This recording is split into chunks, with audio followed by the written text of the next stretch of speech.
Welcome back in, everyone, as the consolation match comes to an end here in Paris. The Speed Chess Championship continues on. We are now joined by the winner of that match in pretty dominant fashion, Hikaru. Was that a statement win? Well, I mean, the fact is, 3 of the 4 players here are at a certain level. I mean, maybe yesterday didn't go my way, but I think it showed that, you know, that when Hans says all these things, he's just not at the same level. And ultimately, when you focus on the game and you get away from all the distractions, I think, you know, I proved a point that I was clearly better than Hans, at least in Blitz. Regardless of all the drama, I'm going to stay right there, because how do you feel that the chess went there? Does it vindicate some of your perspective from a couple years ago? Magnus said yesterday that he said that he thinks Hans is significantly stronger now than he was 2 years ago. What is your perspective on that? I mean, honestly, having played Hans in some Blitz a couple of years ago, I thought he played much better then than he did in the match today, frankly. So I don't know if I agree with that statement in terms of Blitz. In classical chess, it's probably true, but I definitely didn't feel like Hans was playing all that great today. Maybe in classical he's better, but I thought the Blitz games I played against him in like 2021, 2022, he was a better player than he was today. I asked Magnus the same question yesterday, so I'm going to ask you as well. You've played a lot of high-stakes events. You've talked very famously about the pressure of the candidates and so on. Were you nervous for today's match? I think maybe at the start for a second I was, but honestly, the way the match got off with the win in the first game, I mean, I think it was the second game that I messed up this Italian where I was winning. He played this G4, and I because I'm not super young and super fast, I wasn't expecting it, and then I just ended up making the draw. But I wouldn't say I was ever in danger, I felt like, in the first couple of games. And when you aren't in danger, you sort of settle in. And even though I kind of relaxed a little bit at the end of the 5+1, I mean, I definitely should have been ahead by 2, if not 3 points. I always really felt pretty good in general. And 3+1, of course, kind of just ended the match. Hikaru, you just mentioned it again, that you're not super young, you're not super fast. You've won 5 of these. I mean, you're pretty fast. But let's talk about that. One of the storylines coming to this match was a little bit of a battle of generations. We have you and Magnus, and then you had Alireza Firouzja and Hans Niemann. You yourself made a comment that you played in your first international tournament in France before Hans and Alireza were even born. How do you reflect at this point, not just on your career, but the battle of the generation as you and Magnus are sort of the gatekeepers, like holding the ground as the young players come up? And just talk a little bit about the battle as you see it with the younger generation, like Alireza Firouzja, like Hans Niemann and others. Well, the first thing is I talk about being old, but then you guys are going to have to give me the footage, because right before the final segment of the 1+1, I set a Puzzle Rush record. I got 60, and I should have had 61, and I think that's recorded in the Zoom call, so I'm going to want that footage. So, like, I talk about being really old, but then I put up a 60, which is an all-time best on one of the breaks. That being said, of course, I think there are quite a few juniors who are really creeping up. I think that Magnus is still probably ahead of them, but I would say that whether it's Alireza, whether it's Gukesh, Arjun also, I mean, I think you know, time is dwindling for those of us who've been around for a long time. And for myself, you know, I was thinking about it during this match quite a bit, because obviously yesterday I got destroyed. It really wasn't close, and it kind of reminded me of when I was younger, and I was the guy who would like be able to move really fast with limited time, play very well, and cause problems for the older generation. And it feels to me like, you know, it's a bit of a shift. And I think, you know, for Magnus, he has a couple more years. For myself, I mean, we'll see how much longer I'm playing. We'll see. I want to address a very hot subject, and it's not one associated with good emotions, but I do want to hear your take, because over the last few months, one legend, one former world champion has been coming at you a lot. And his name is Vladimir Kramnik, and he didn't stop yesterday. In fact, he went on social media and tried to somehow tie your performance against Firouzja to the rest of the things he's been saying about you. And today he tweeted in the middle of this match something along the lines of, it's going to be a learning experience for Hans to stay less emotional, something along those lines. He didn't have much to say today, so the floor is yours. I mean, to be honest, first things first. Honestly, I mean, Hans didn't know how to play against these setups. I mean, the guys who played against you in the tournament in New York knew how to play against knight f3, e3, b3 stuff better than Hans did. So that's the first thing I would say in regards to openings. I mean, your opponents there, they knew how to play better than Hans did, frankly. They did. Don't remind me. Right. Yeah, maybe it would have been better if you'd played Hans every game there.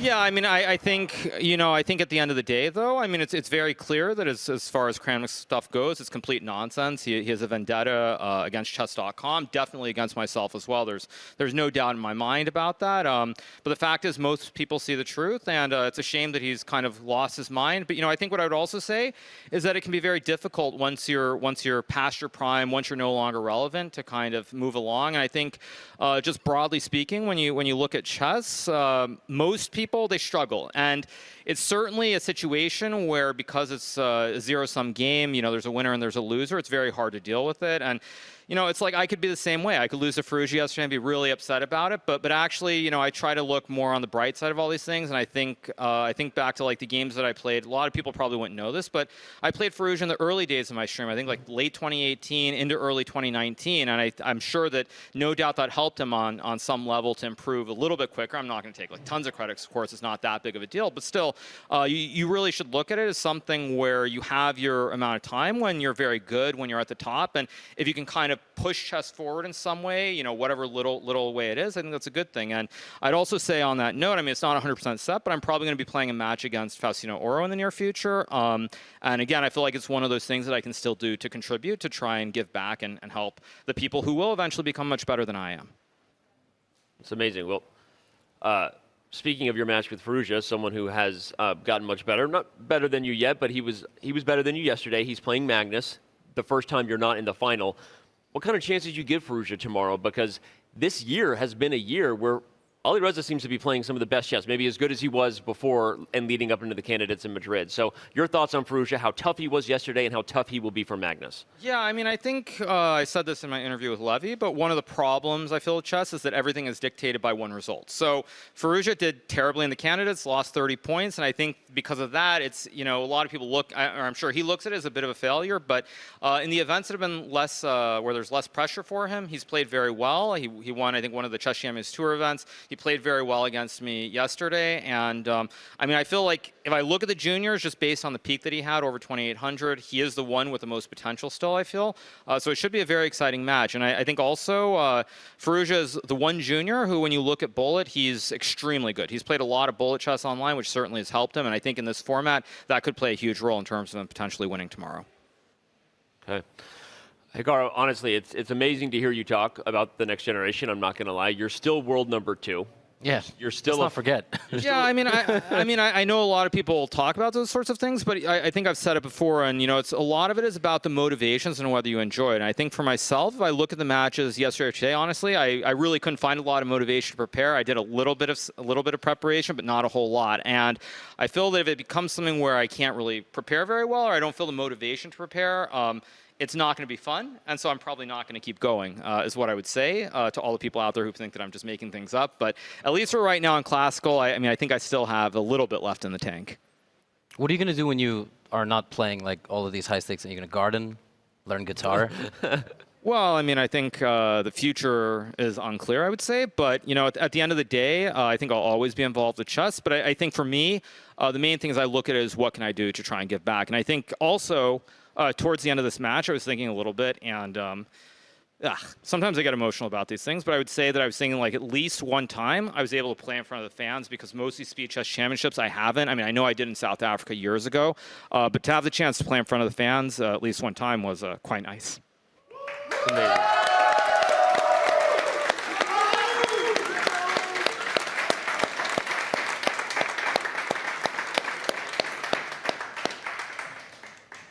Amazing. Thank you for your time. Thank you for your thoughts. Great day for you, Hikaru. I hope you enjoy it. Hope you have a great night. I want to say that we're going to be, originally, we were going to let you and Levy run out to see who had the recap first, but I'm actually going to hold Levy here. Oh, yeah. And we're going to throw a Hans and Danya interview at some point here. And so I'm kidding, but I mean, I think it's just ultimately what I would say. I mean, I think I'll be around tomorrow at some point at least to do a short interview or talk to people. But it's just great to see all the fans. I think when you look at chess, generally for myself, having played most of my career with limited audience or no audience at all, frankly, never really feeling that support, it's just great to see chess become a little bit more like a sport. So big shout out to all the fans who showed up yesterday, today, and tomorrow. Well,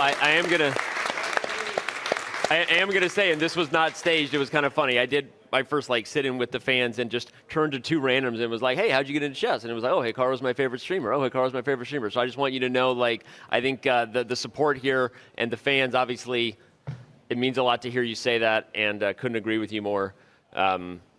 Congratulations on the match today, and enjoy the night. And hopefully we'll see you tomorrow. By the way, Magnus joined Danya and Hess today. I'll join tomorrow. I'll join for a little bit. I'll join for a I little wonder who bit. they're going to kick out, me or Mr. Danya. I think you two doing commentary tomorrow would be amazing. Yeah. Okay, so we'd love to have you. That'd be awesome. Sure, absolutely. And so hear that, fans. Maybe another treat coming your way. But all right, man, we'll let you go enjoy it. Thank you so much. Enjoy. Thank you, guys. Congrats. Appreciate you one more time.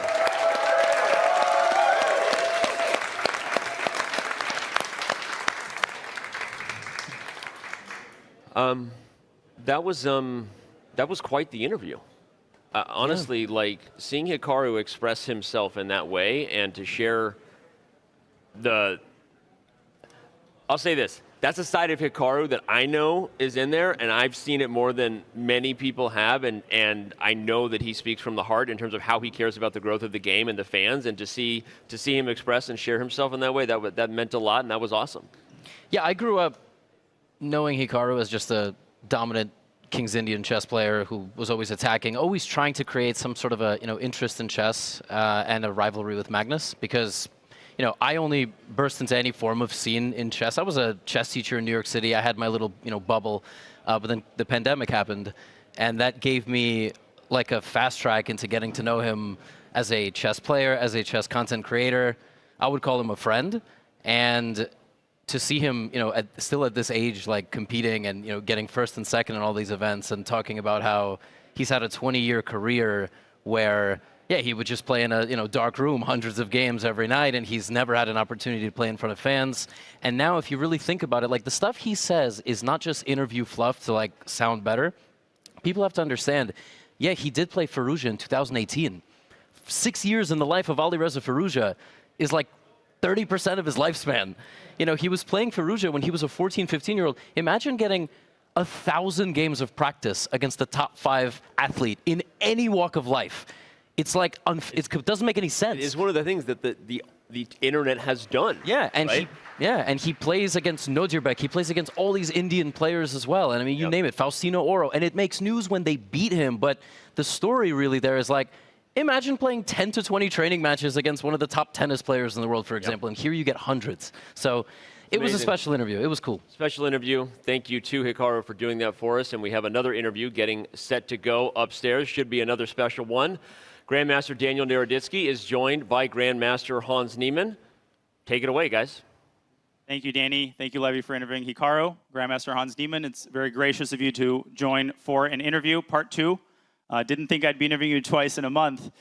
You finished 4th at the Speed Chess Championship, and obviously you've earned your rest, so please feel free at any point to claim that well-deserved rest. I have a few questions for you, some spicy, some not. Let's start with your last 2 matches in the last 2 days. Obviously, they did not go according to your pre-tournament plan. Magnus claimed that the main reason for your loss against him was the blunders and the time scrambles, which usually went his way. Would you agree with his diagnosis, and what would you add to your reasons for the loss in the first match? Yeah, I definitely didn't have enough training games before. I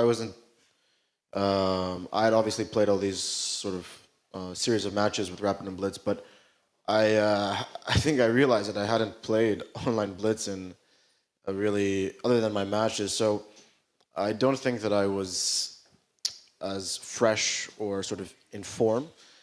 So I think I will, it's hard to find strong training partners.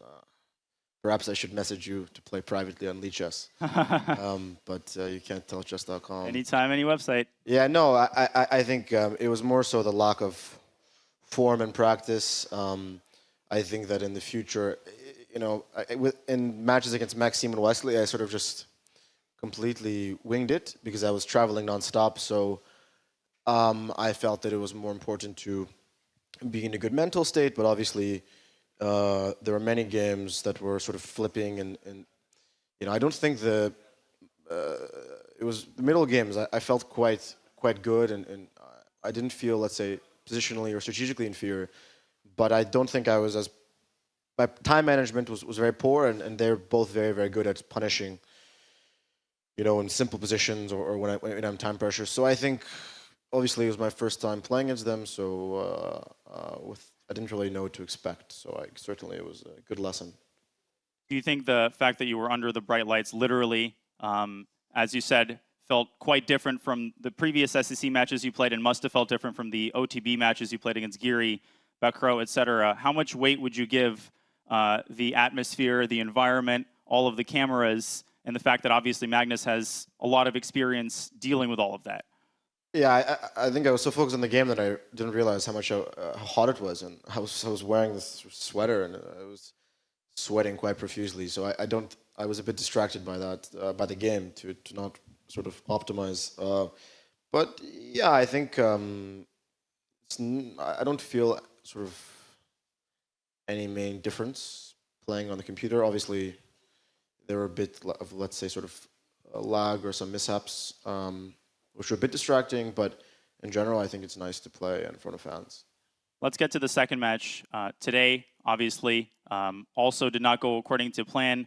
Could you offer your sort of unfiltered thoughts on where the match went wrong and what you think the main factors were, and perhaps what your approach was after yesterday's match, and whether perhaps you would have changed that approach going into today's match?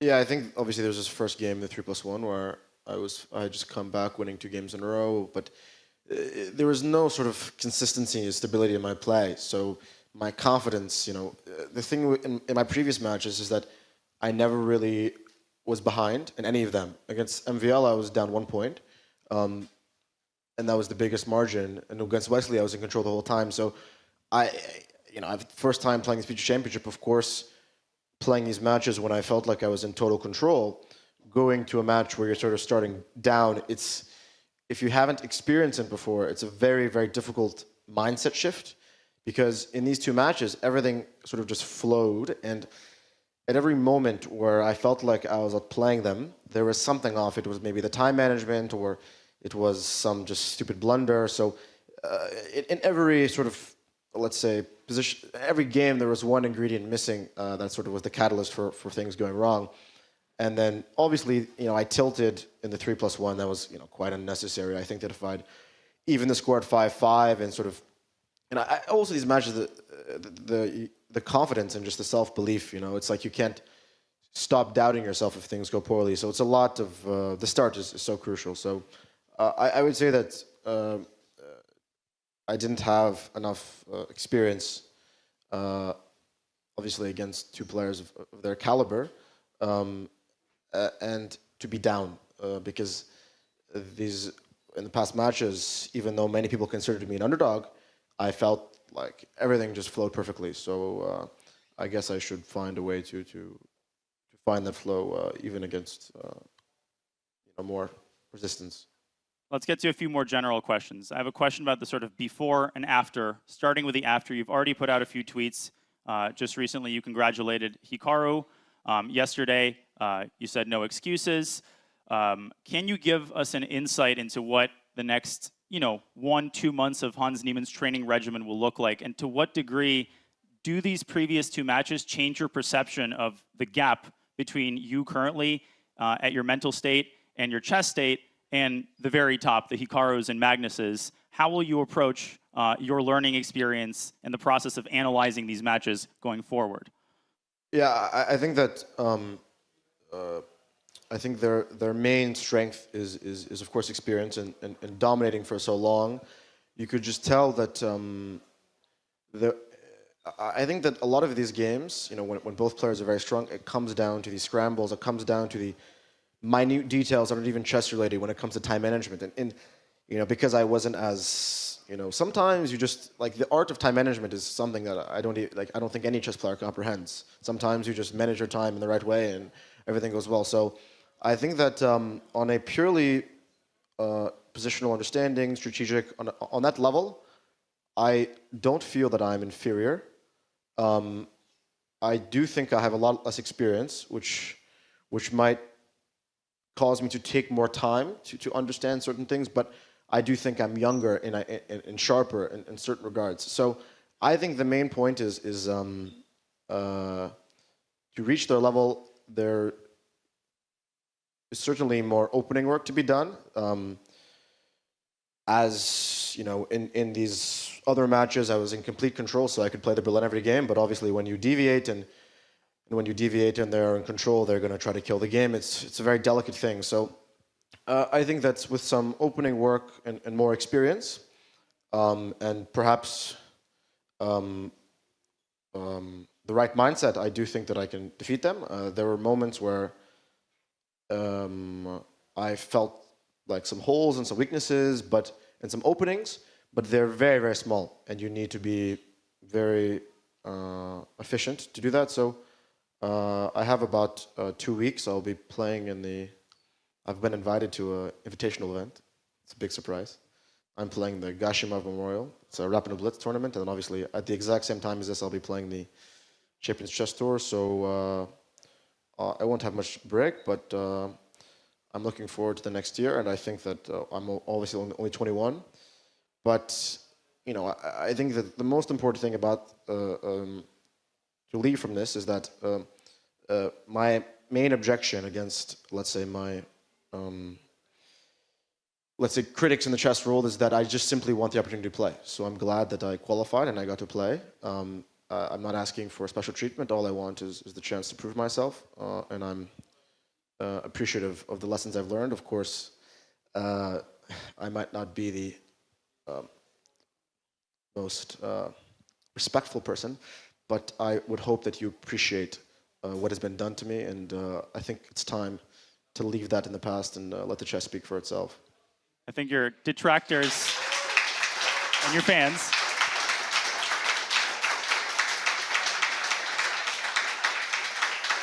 both your detractors and your fans equally can agree that, first of all, you talk a big talk, but you also walk a big walk. And you have in the last couple of months as you've climbed now to the top 20 in the world. But let me ask you this. In the interview with Levy and some of the interviews before this long-awaited set of matches, you obviously were very confident, and I understand that you might mean that rhetorically, but you all but guaranteed a victory against Magnus. Would you say that you underestimated the strength or perhaps the experience level of these two players specifically? And if you had the opportunity to, let's say, do a training camp with Magnus Carlsen, would you push away your personal animus and your personal relations to have the opportunity to learn from him? I'm not offering that training camp, but in that hypothetical scenario, what is more important to you, kind of claiming your position in the chess world or learning from these top guys? Where do you stand on that, and how has your relationship to these players changed as a result of your experience here in Paris?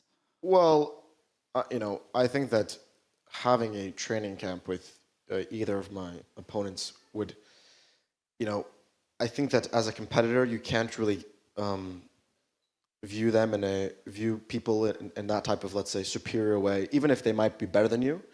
You simply can't think like that because you have to be so delusionally, you know, confident in your skill, because that's simply the nature of competition. And anyone who's competed at a high level will understand that if you don't believe in yourself, that, you know, then it's never going to happen.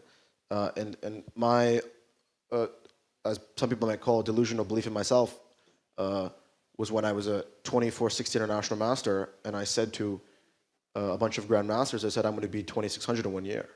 And every single one of them laughed at me. I remember being at a after party of a chess tournament, and they asked, who was the most talented player here? Not a single person said me. So while people might find my belief in myself controversial, I view it as a necessity for success. And with regards to my relationship with them, you know,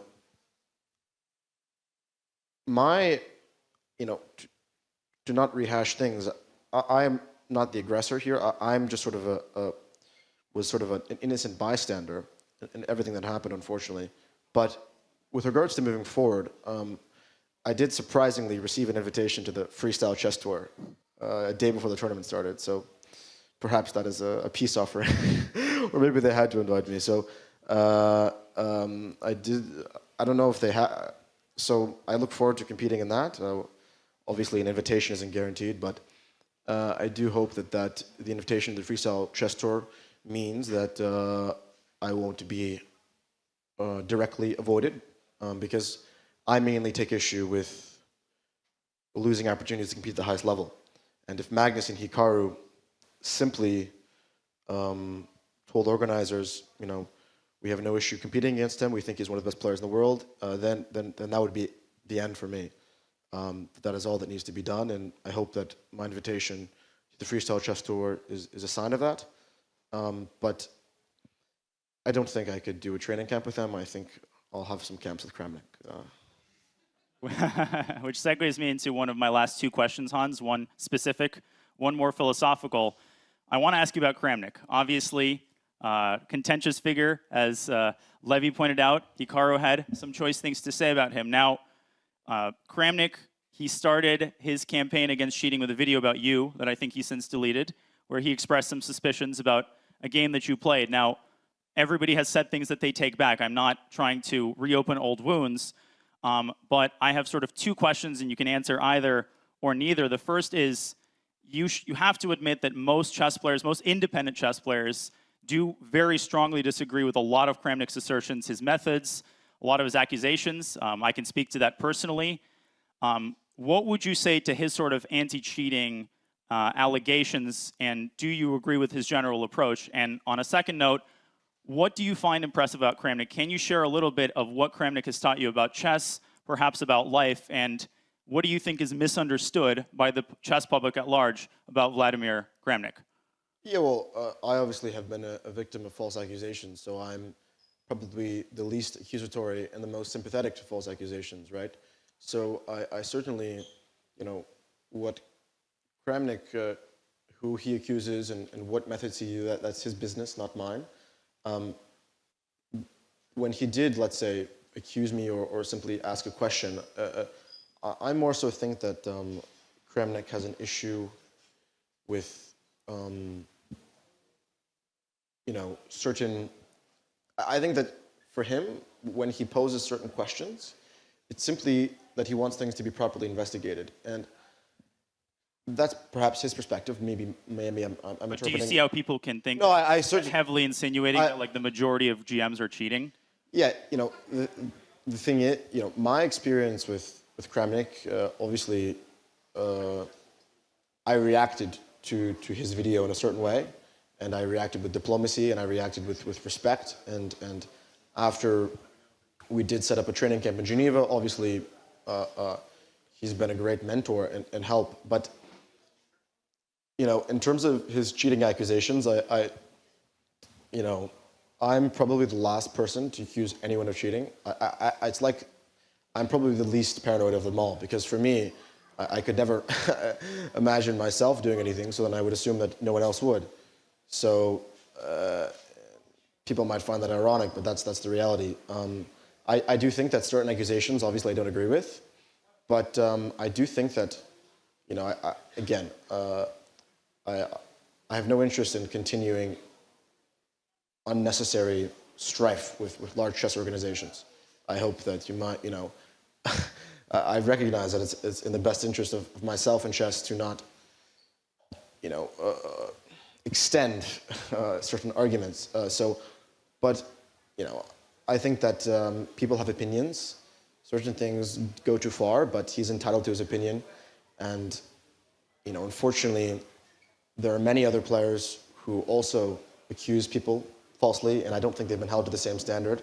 I know I've just lost Hikaru, and much respect to him, but I do think that Hikaru, has made a lot of false accusations, and he should be held to the same standard as Kramnik. So I think everyone's accusations should be met with fact and should provide evidence. If you don't provide evidence, then you shouldn't speak it, because they're so damaging. But you asked me what he taught me, or sorry, repeat the last part. Yeah, I mean, obviously, I'm not asking you to name the specific anti-Berlin line that came from Kramnik's chess-based file, but you've also pointed out that his influence extends past, very specific chess things into life. Can you offer a bit of an insight into what you think makes him as wise as he is, and some of the ways that he's impacted your approach to chess and life? Yeah, well, I was actually speaking to him in between games in this match, not yesterday. I would say that I think that he has an amazing sort of intuitive feel for the game.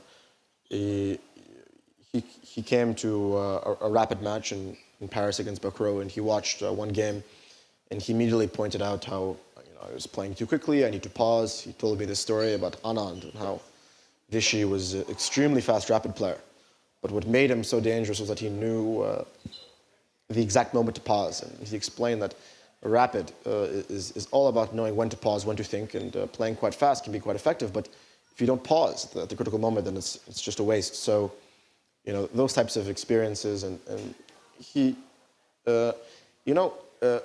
since I do not have many, let's say, supporters or friends or even sponsors in the chess world, it's nice to have someone with so much experience and such a legend of the game to believe in you.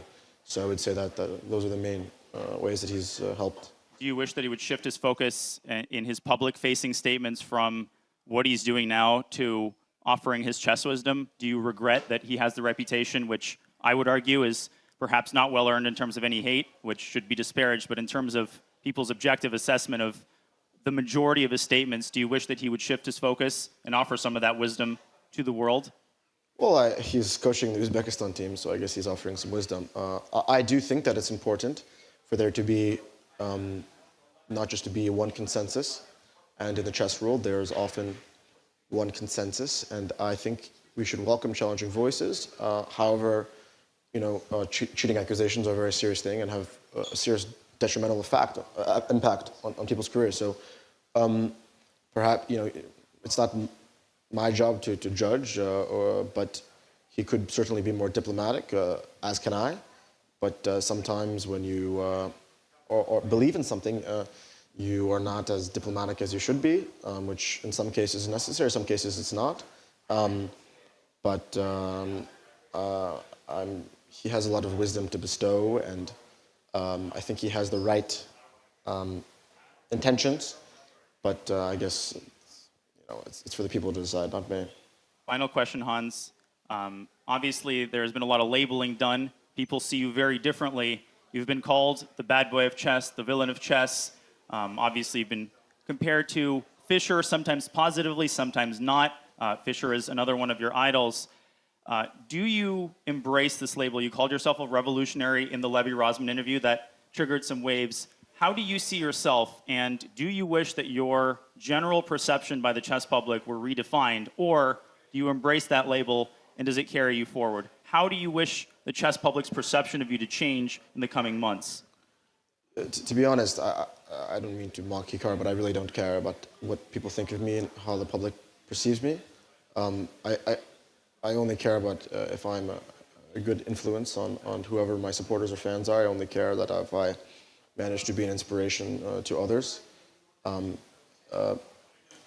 People's perception of me is curated, and I think my life and the things that have happened to me are extremely nuanced, and I feel that it's hard for most people to understand all the context and details. So for me, my understanding of the public view of me, I don't take it too seriously, because I've never watched a YouTube video in my life and written even a comment, if not even a hate comment. So I would say that sometimes there is a silent, a vocal minority, but I do think that my legacy will be as a competitive player. I might be known for other things, but I got fourth in the speed championship. I do think that I'm the fourth best speed player in the world. I think that on a better day, I could have beaten Alireza and Hikaru, because I've played a lot of games against Alireza in 3+0, and I had a great score. But I think that eventually I'll be able to become the best, let's say, blitz player in the world with enough time and work. Classical is a bit more complex, but that is my main goal. And although these defeats were humbling and I learned a lot from them, it still has reaffirmed my faith that being the best is possible. And the path and the specifics of what must be improved has become very clear. That was a very gracious and informative response. I did lie about one thing. I said I'd let you get your rest tonight, but you're actually chained to this chair. No, just kidding. I said that was the last question, but I'm being told by the superiors to ask your honest predictions about Carlsen versus Ferrugia. Will you be watching? And who do you think How much of a favorite is Magnus Carlsen, in your opinion? It's hard to say. I was very surprised with how Alireza beat Hikaru. Maybe because I would play like these 30-game 3-0 matches with Alireza until like 3 a.m. and I think maybe I was like +2 or +1 in them. So, but I think that maybe he's got home turf advantage, but or maybe it was just he's obviously extremely strong. So I would say that's probably since he's coming off of a lot of confidence after his victory against Hikaru, I'd probably give him a 35 to 40% chance. Well, that's a reasonable prediction. Hans, your SEC run is over, but obviously the public's eyes, both literally and figuratively, will be on you for the coming months. Any last words before I say goodbye and let you get your rest? No, thank you to everyone for coming. I'll be back next year much stronger, and this is not the end, and one day the chess will speak, and you'll all hear it. Well, we've heard you, Grandmaster Hans Niemann. Thank you so much for your honest thoughts in the interview. Best of luck in the next few months. And thanks again.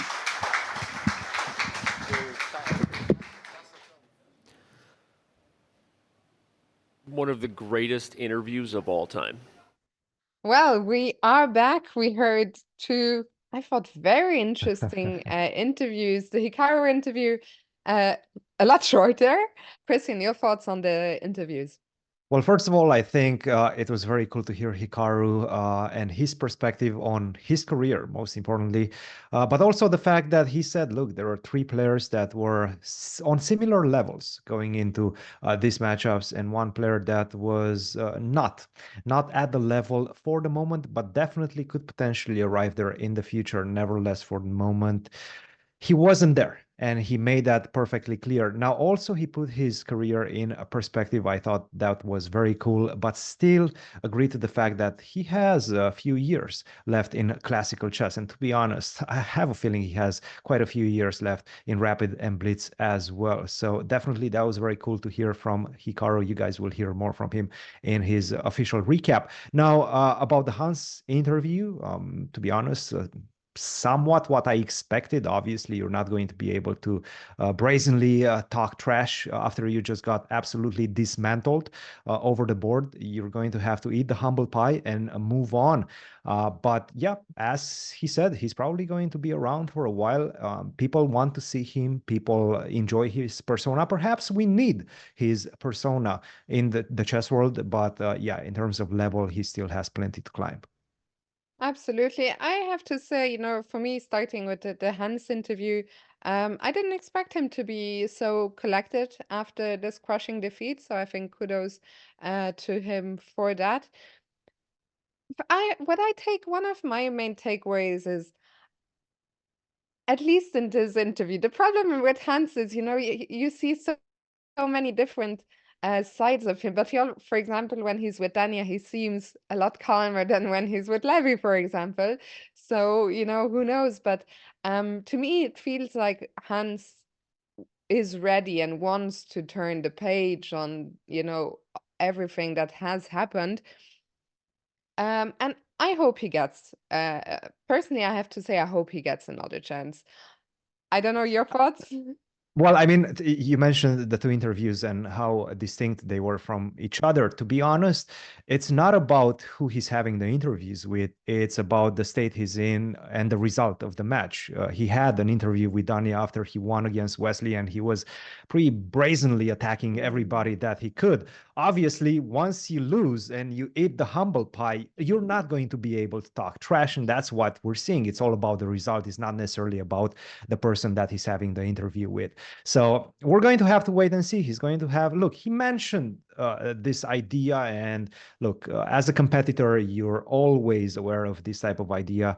Your mindset has to be that you're going to crush everybody. You have to be delusional on some degree, but at the same time, there's so many collateral victims in his eyesight. Whenever he starts talking in his interviews, he always accuses and tries to attack everybody. And that's just not simply the way you should be going around in your public life, in your personal life as well. At least that's my opinion. And that's only one man's opinion. He has his own, and he's going to move on the way he sees fit. So that's my take on it. But yeah. Yeah, I think we're I just, yeah, not much more to say about that, I guess. Yeah, I think as I said earlier, I think he definitely needs to change his attitude. I think the way he showed himself in this interview was overall positive, but as you say, we need to move to a place where he shows that side of him, whether he's winning, losing. So the future will tell what happens. About final words about the Hikaru interview, I thought was really, really good. I enjoyed that a lot. I thought it was particularly, in a way moving, even the way he talked about giving back to chess. He's been around for so long. Exciting news about, him playing maybe Faustino Oro. And yeah, just, that legacy and giving back, I think not just in chess, in all walks of life, is something that's so important. And yeah, great to see him do that. And I think that concludes my thoughts on these interviews.